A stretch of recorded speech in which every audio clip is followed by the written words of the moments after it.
5. Okay, maybe then is just spoon that over. Now I have it. And we're going to serve this with the rye cracker. Yep. Beautiful. And that's it.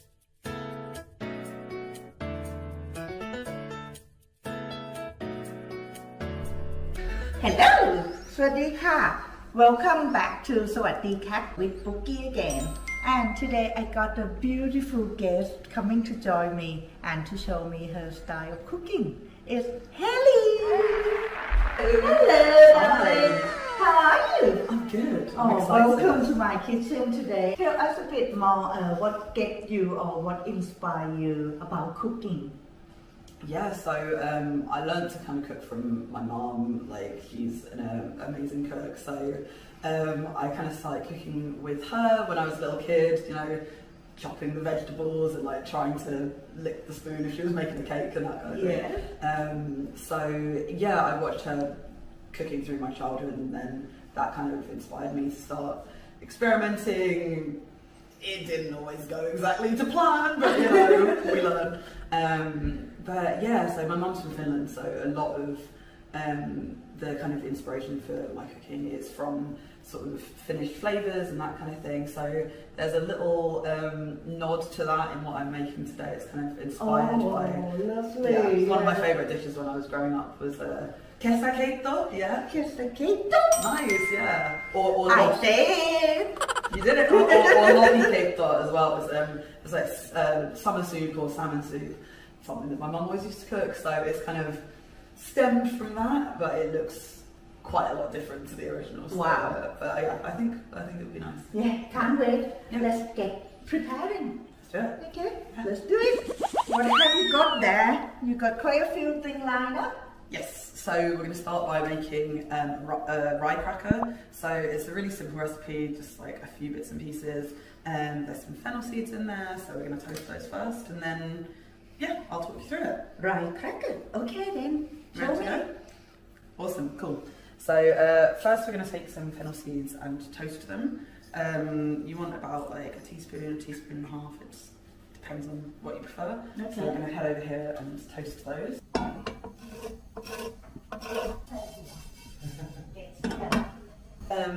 They're basically done when it's just like a small bit brown, but like not obviously too dark. And then we're just going to put these in the pestle and mortar and crush them. You don't want to turn it into like a proper powder, like you still want like a little bit of kind of texture to them. Okay. So just kind of lightly crush. Would you like to crush them for me, Pookie? Okie dokie. No problem. But can you smell like when you crush them? Like, Oh, you yeah. start to get like the aroma out. Oh my god, I should rub on my husband this. So there's still, like I say, like quite a bit of texture to it, but Oh, smell. Beautiful. Right? So fragrant. Yeah, lovely. Cool. And so for making the dough for the rye cracker, it's really straightforward. You basically just like chuck everything into the bowl, which I like.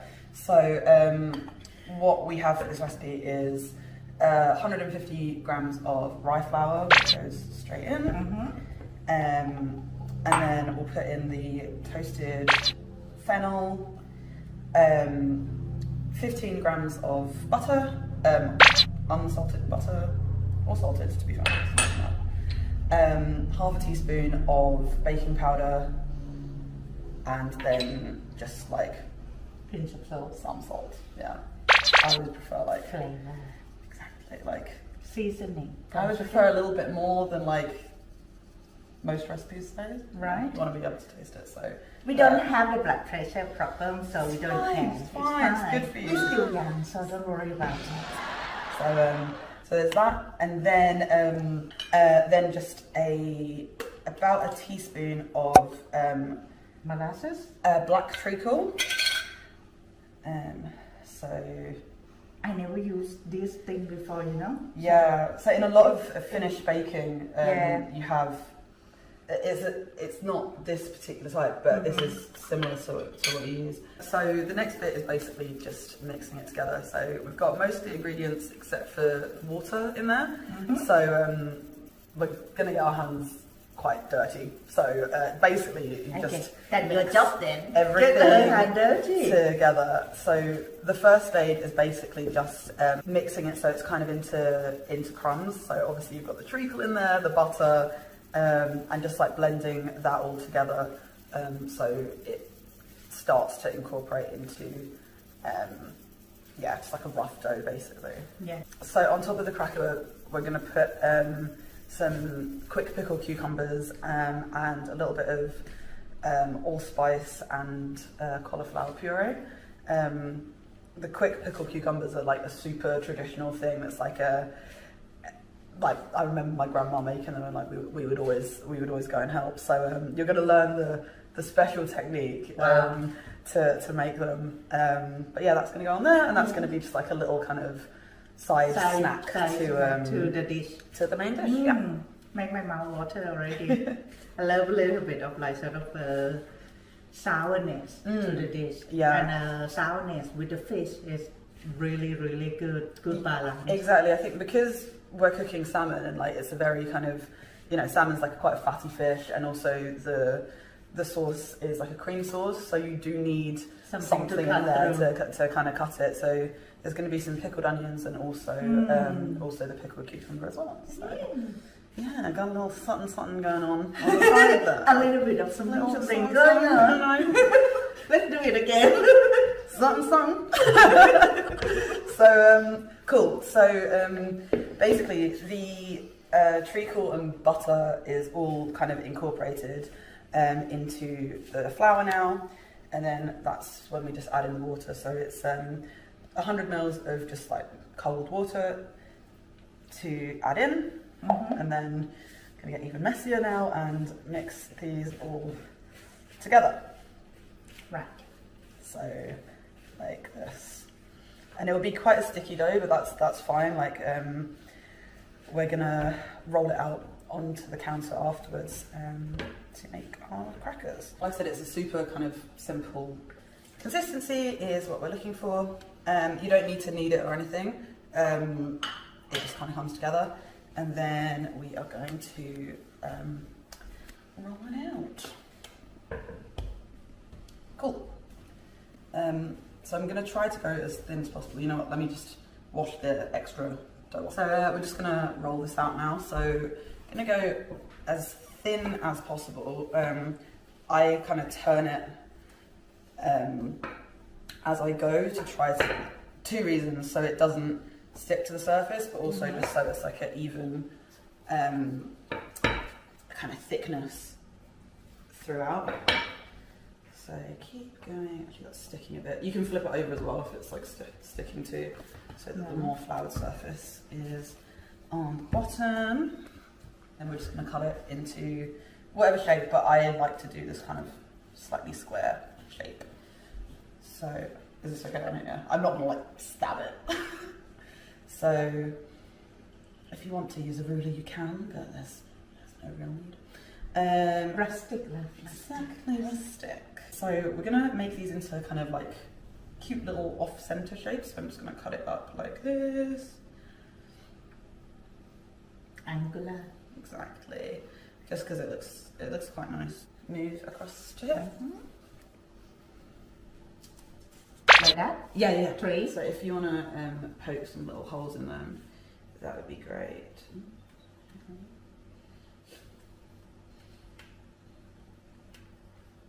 Beautiful. These bake on 200 degrees for between kind of 10 to 15 minutes, but it's just kind of a case of checking them and seeing golden brown. Beautiful. So in the oven for about 10 to 15 minutes. I'll be back.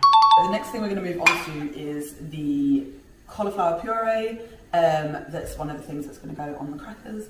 And then also the smoked mashed potatoes. Chopped up cauliflower. Yes. It's simple. Pookie has kindly peeled the potatoes for me. Ready to go.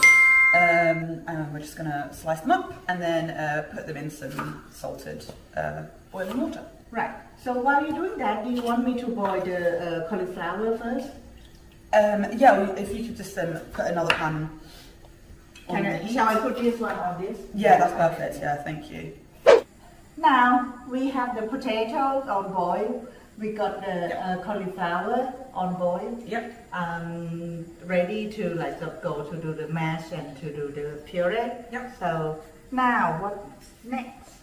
So we are going to make quick pickled cucumbers. Like this is one of the most traditional dishes. I think like everybody's mother and grandma has like a version of making it. So this is the way that I was always taught to make it. Always done it the same, and I will never change it. So you just take cucumbers and slice them really thin. Please don't laugh at my knife work because like I'm really bad at it. I just use my thumb as a guide to cut really small slices. And I wanted to go for these small cucumbers today just because these are going to be like just a little garnish that goes on top of the crackers. So with the cider vinegar? yes, so we've got apple cider vinegar and then just some salt and sugar and then chopped dill because it wouldn't be a Finnish recipe unless it had an unholy amount of dill. Yes. So yeah, cool. So we're going to put the cucumbers onto a plate. Flat layer so the vinegar can get onto them as much as possible. So those are, get rid of that bit, reasonably flat. And then you just maybe put like a tablespoon of vinegar. It's all of this kind of thing is very much by eye. Most of these recipes are the type of things that like, you know, by eye. Sometimes you use like eyeballing it. So the vinegar's on them, and then we're just going to put a sprinkle of sugar. It's just like regular white sugar that gets sprinkled over, maybe a little bit more, and then some salt as well. Just again normal table salt. So like that, and then we're gonna just chop some dill to go on them as well, and keep the stalks because that's going to be used in another part of the recipe later. So I, again, excuse my terrible knife skills. It's nothing to write home about, to be honest. Now you're okay. As long as it's chopped. Exactly. So you want to cut those reasonably fine.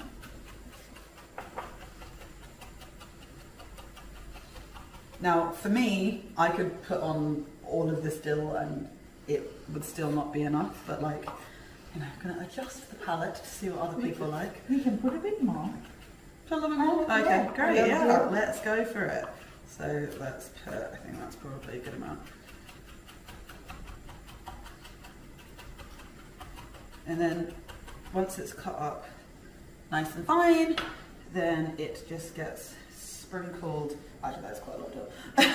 It just gets sprinkled over the cucumber. You put another plate over the top, Right. and then hold it tight together as possible. Okay. And then you just want to like get like a good little shake going on. It's like, notice that I don't want to get my clothes covered in dill and. Do I have to like shake up and down? Right, up and down. Pookie, up and down, up and down, up and down, up and down, up and down. Yes. There you are. That was quite fun. So now that those are combined, that's like, it's absolutely fine. You basically do that to just kind of distribute the sugar and salt. Good onion is going to go with the smoked mashed potato, and all it is a banana shallot or just any kind of shallot or onion that you want to use, and you slice it super thinly, and then all I did was mix equal parts of water and apple cider vinegar. You can use like white wine vinegar if you want, and then coriander seeds as well. All right. And then you basically get a jar. You can use a jar like this if you like. Yeah. Cram it full with onions basically, and then you just pour the pickling liquor on top, and then it just does its thing. So that's what we have here, which we'll be using later. Okay. Beautiful. And then your this dill oil? lovely green elixir is dill oil. So How do you do that? it's super easy to make, and it's like so nice to drizzle on pretty much anything. Can you tell that I quite like dill? Yeah. You know what you're doing next, Haylee? Yeah, so now we make the smoked mashed potato. So these have just been on the boil, like as usual, just until soft, like we're making normal mashed potato. And then they've just been like in the pan to kind of like steam themselves, so they're kind of like dry out a little bit. And then we're going to smoke it. So in here I have, and we're basically just going to burn those and then cover this over with cling film so the smoke can just kind of go into the potatoes. So we're going to do it twice, just because I like to smoke it once and then like mix the potatoes, so the full thing can get like really properly smoky. So absorbing really in all the smokiness. Exactly. Yes. From top to bottom. Do it. So if you So I cover that over. Cover that. That'd be great. You want to make it like a proper sort of tight seal around the outside, except for where little. I ruined it already. Do it again. So yeah, probably tight seal, and then we will light this. So this just has the little button on it that kind of starts the airflow. It just like sucks the air through. Yes. So we will turn that on, and then you just burn these little chips at the top. You just need them to be like smouldering rather than like kind of on fire. So once that's kind of taken to quite a lot of the chips, you can like blow it out so it's not just like the actual flame, and then you just literally just want that kind of like crackly smokiness, and then that's gonna fill into here. So that's probably about enough. So you can just turn it off and then cover the little gap over and just leave that to sit. The first smoke I leave for like kind of 5 to 10 minutes, and then it kind of naturally will kind of leak out, and once smoke it into the potato. So then once you notice kind of that the smoke has started to like leak out a little bit, then we'll mix them and then smoke it one more time, just so it's like double really smoky good. Yeah. So, yeah. Now I saw that we got the cauliflower here and the blender. Yes. Cool. So the cauliflower is ready. You, like I said, just need to boil it until it's like super soft. If you can see, like you're able to kind of break it apart with a spoon. Like that's how soft you need it to be, because you don't want the puree to be kind of chunky. It needs to be super, super smooth. So this is absolutely fine. And all we're going to do is put the cauliflower in the blender with some butter and cream, allspice. And that is going to be our puree. So I'm just going to add it into here. Then, so we're just going to put like a little bit for now, and then bit of butter, and then some salt in there as well. Salt. Yeah. There's a lot of cauliflower, and like the cream and butter kind of like. They kind of like, they kind of like dull the like flavour a bit, so you can put in like a decent amount of salt, because you want it, you know, even though it's like part of the plating and stuff, like it's there because you want to taste it, so you can add like a generous amount of salt. Why not? We'll put that for now, and then see how we do. A little bit of mixed spice. Yeah, so this is allspice, and if you could put in, yeah, that's good for now, and then. As with everything, like we'll kind of like taste and adjust afterwards. This is so fancy.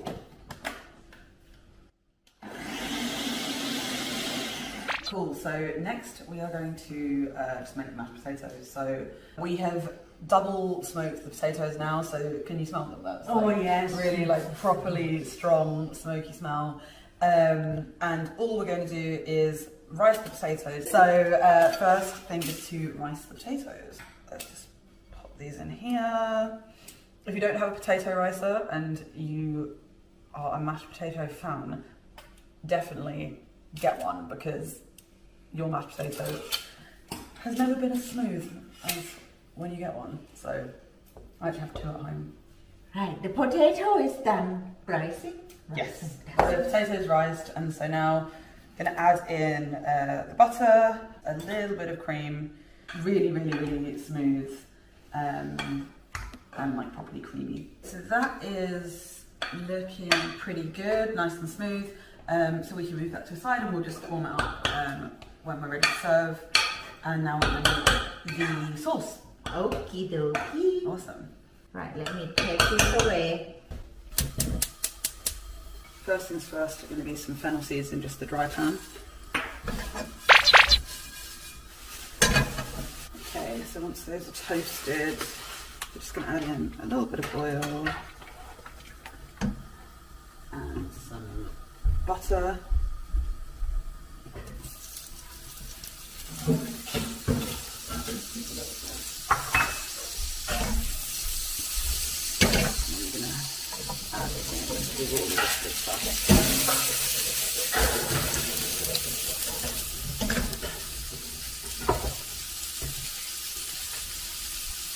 And then this just cooks until everything starts to go a little bit translucent.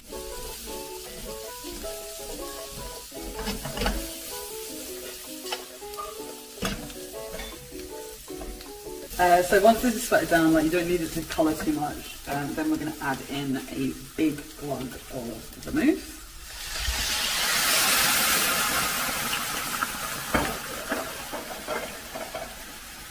So basically just want to cook off the booze, which I know is a travesty. So the vermouth is reduced down, and then we're just going to add in some fish stock and then reduce this down again before adding in the cream.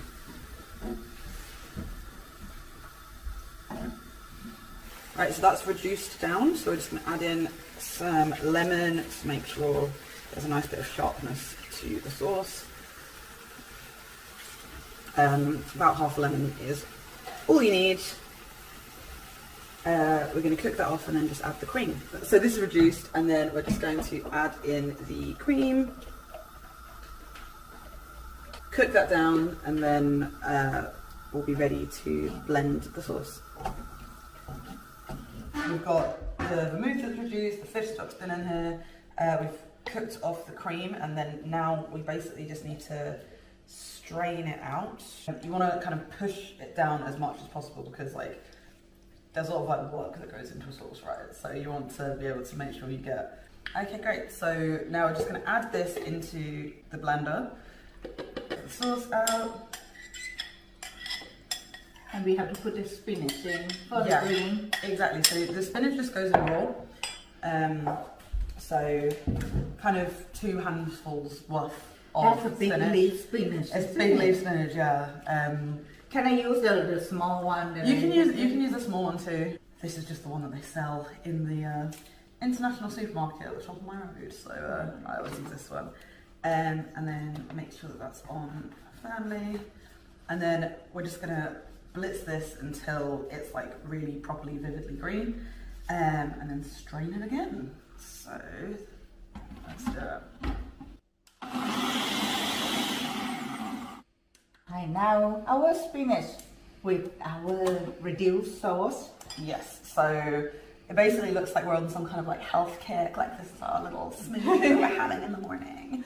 But no, this is actually just like a delicious creamy sauce now. And we're going to strain it again just in case there's still any kind of... So I'm guessing that this is actually going to be fine, but you just want to make sure that it's super smooth and delicious. Just pass that through, thank you. Okay, so this is the last kind of slightly chefy element. So this is where we're going to get very kind of gastronomy vibes. So this is just some chard that I've got, and we're just going to really quickly cook this in a little bit of butter, just so it wilts a little bit. And then for the plating, we're going to cut out some circles. You don't need to get a special cutter, you can literally just use an icing nozzle. If you just use the bottom half of it, it just makes really great little holes if you need to. So we're going to cook this and then cut the little holes from it for the plating. Okay. And then that's the last thing we need to do before the salmon.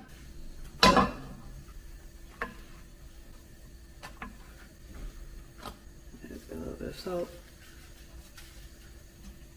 So the last thing to do is to pan fry the salmon. So you want to get the pan quite hot and have a good amount of oil so that it doesn't stick. The last thing you want is the fish skin to be sticking to the pan. Really, really nice and hot now. And then we're just gonna cook the salmon. So when you first put it in, I like to move it around a little bit so it doesn't stick to the pan. So just move it until it's just got that first like little bit of cooking, and then after that we'll just leave it completely as it is. And then that will just sit there. Obviously you want to season it, a little bit of salt onto it. And then just wait for the skin to get nice and brown and crispy. Okay, so we're good to go. Salmon is done, all of the elements are finished. So it's just time for plating. So salmon on first. Salmon first. Would you mind grabbing the mashed for me, please? Sorry? Would you mind grabbing the mashed potato? Thank you. Take it down. 5. Okay, maybe then is just spoon that over. Wow. Each plate. Beautiful. Over the fish. And I have it. And we're going to serve this with the rye cracker. Yep. Beautiful. And that's it. So just pan-fried salmon with vermouth and split dill sauce, with smoked potato and pickled onions. Fantastic. Thank you ever so much, Haylee. This looks absolutely stunning. So if you like what we do today, follow us on sawatdeecat.com and also follow Haylee on At Haylee's Kitchen Table, Haylee with 2 E's. Bye.